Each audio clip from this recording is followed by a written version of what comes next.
Experience is the best teacher, but the tuition is high. That's why I started the Global CISO podcast for defenders by defenders, as I traveled around 300,000 miles last year working with the largest, most complex organizations in the world.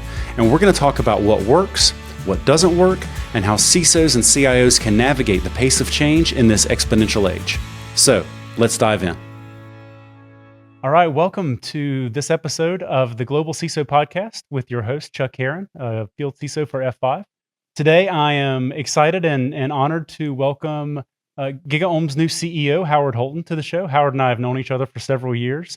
Recently, I had a chance to catch up in Vegas and want to talk about the attack surface of today, the emerging attack surface that defenders and technology teams are dealing with, and some strategies for how CIOs, CTOs, and CISOs can deal with this. So Howard, welcome to the pod, and let's just dive right in. So we first met, I think, in person in 2022 at Black Hat, talking about API security when I was CTO of API security company called Wib, which F5 later acquired. And I remember talking to you about the banking case studies that we worked on, showing how to move money around via exposed API endpoints without the banks, understanding what was going on, and the visibility gaps. And in your view, has this type of gap in visibility gotten any better in the last 3 years with the rise of generative AI, or have things gotten worse, or has it been largely the same? What are your thoughts on the attack surface and how it's evolved just in the last few years? Sure. That's a great question. So when I look at the attack surface and how it's changed, right? If you go back to the conversation we had, there were kind of two pieces to that. There was the malintentioned and the malformed, right? Malformed attacks, right. SQL injection attack type stuff, right? We're used to dealing with that. We know what to look for. We kind of know what those look like. We know what to do with them. The problem is the malformed attack. And a malformed attack, the big problem there is it's free data. That's what a malformed attack is, right? So Let's say you intend to just return records about me. Well, there was an attack not that long ago against the federal government database where they did effectively a select star from vendors. Well, there was that was malformed, right? That was malintended. The developer never intended that response to be returned, but it's a valid use of the API. When you look at what MCP can do, when you look at what we're doing with AI, it's insane. You shouldn't have made it available. Right. Right. At no point should that have been available, and yet it is, because it's easy, it's convenient, and a developer's thought is, how do I get stuff to go as quickly as possible? How do I make this work as quickly as possible? And then I'll loop back later. Right. Yeah, totally. So a few weeks ago, I was on a podcast talking about changes in today's attack patterns and how attackers are working today, as well as how we're writing enterprise software today, which has changed quite a lot in the era of vibe coding and, as much as I hate the term, vibe hacking. I actually hate all of these terms. the hype cycle and the buzzwords are kind of silly. But I said at the time, vibe hacking is real. And while a lot of the other guests kind of rolled their eyes, a couple of weeks ago, we saw a report from Anthropic talking about a vibe hacking campaign that caught at least 17 companies, healthcare to defense. We saw North Korean attackers bluff their way into Fortune 500 companies using AI tools for everything from technical interviews to producing work product for these companies, stealing money, stealing IP.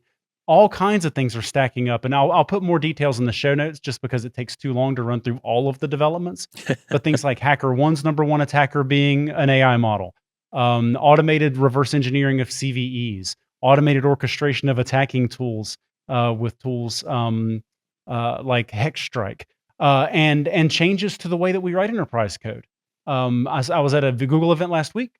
One of the vendors there talked about a 10x increase in vulnerabilities as a result of the vibe coding that's going on in the enterprise. So in terms of how much has changed since then, if we started from a bad state, how well positioned do you think defenders are to understand not only how attacker tactics are changing, leveraging these tools for the offense, but how we're actually changing the way that we architect and write our own code for the enterprise?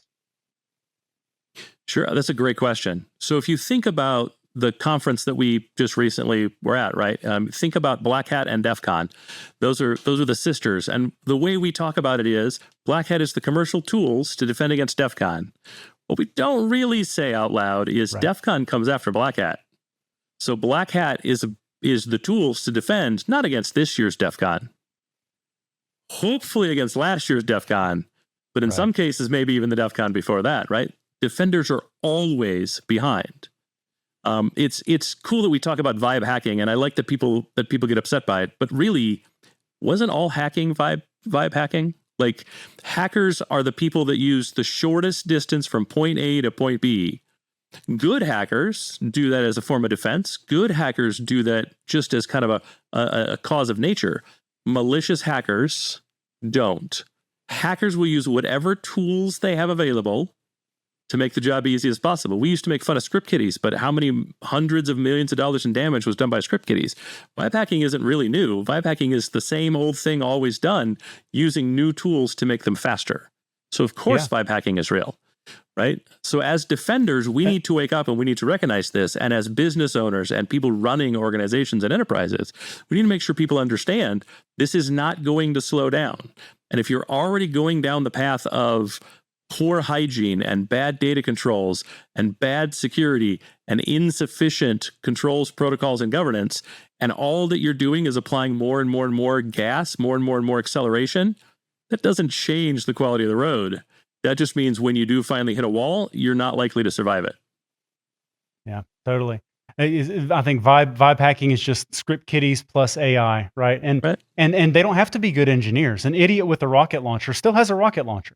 Correct. Right? These are some really powerful tools. So I think being dismissive is probably not that helpful. I don't think it's time to panic, but we do need to understand and take it seriously that these tools are only getting better. And when the number one tool on the global leaderboard is an AI model such that they actually have to change the way they calculate things to separate humans from AI systems, we should be paying attention to that. So the last question is, we're coming into 2026 really quickly. It's a pretty critical time to look not only at your architecture, but also at supply chain risks. We've seen a lot of issues for the last several years, everything from SolarWinds to CrowdStrike now to the issues with SalesLoft just a couple of weeks ago, third-party, fourth-party, fifth-party risks, the rise of quantum computing, the geopolitical environment that we're dealing in, all of the uncertainty. What's your advice for CIOs, CTOs, and CISOs on planning their priority items for 2026? Well, it's going to be a little bit backwards, my advice, right? Because the world around us is increasing in complexity. Well, the solution, the way through it, the way to get the buy-in from the executives that control the purse strings is to simplify. Grossly simplify, in some cases, oversimplify in any way that you can. The truth of the matter is we need to unlock the urgency and priority and budget from the CEO, the CFO, and the board. And you're not going to do that by burying them in acronyms and buzzwords. Simplify. Simplify your environment, simplify your tech stack, simplify how you talk. Simplify, simplify, simplify. If you're not focused on doing that, all you're doing is effectively pulling the pin on the grenade and then tying it together with various types of, duct tape, bale and wire, cotton candy, paper mache, hoping at no point you're the one holding on to that hot potato when it finally explodes. You're not making it better. We have to make it better, and the only way you're going to make it better is to simplify. And if you start with simplification, that's something everyone can understand. It pays huge dividends. It's easier and cheaper to secure a simple stack than a complex stack. So how can you simplify from the beginning? How can you focus on reducing the blast radius? And when you can't simplify, stop trusting. That makes perfect sense. I couldn't agree more. I think it's very important that we get as fast as possible, and you can't be fast if you're overly complex. We're never going to catch up and keep up if you don't know what your attack surface is. And from a supply chain perspective, I would stop short, and I'm sure you would agree, but I don't want to speak for you. You don't want to go with single source vendor, right? That's too much vendor risk. But where you can get 90% from 10 tools instead of 10% out of 90 tools, that's how we're going to get there. Fill in with point solutions where you need them for your business, your industry, your specific compliance risk, whatever you need, but try to get as much out of as few platforms and key partnerships as you can. Otherwise, it's just too complicated. There's just too many moving parts. Yeah, I'm a big car guy, and Lotus has my favorite slogan, which is simplify and add lightness. If we applied the same thing to cybersecurity, think how much safer we'd be. Think how much happier we'd be. Think how much better off we'd be if we took the same exact strategy. Let's simplify and add lightness. How fast would we be able to move if that was our strategy throughout the entire tech stack? Completely agree. Couldn't agree more. Howard, I think we're up on our time. Thanks so much for attending. It's great catching up with you again. I'm sure I'll see you at an event sometime in the next several weeks as we're all million milers and all over the place. And thank you again for your time, and congratulations on the new role. Thanks, Chuck. This has been awesome. I'm looking forward to seeing you again. Right on. Thanks very much. Hey, thanks everyone for listening and watching this episode of the Global CISO from F5. And again, thanks to our guest, Howard Holton, CEO of GigaOm. Thanks very much, and we'll see you guys soon. Stay safe out there.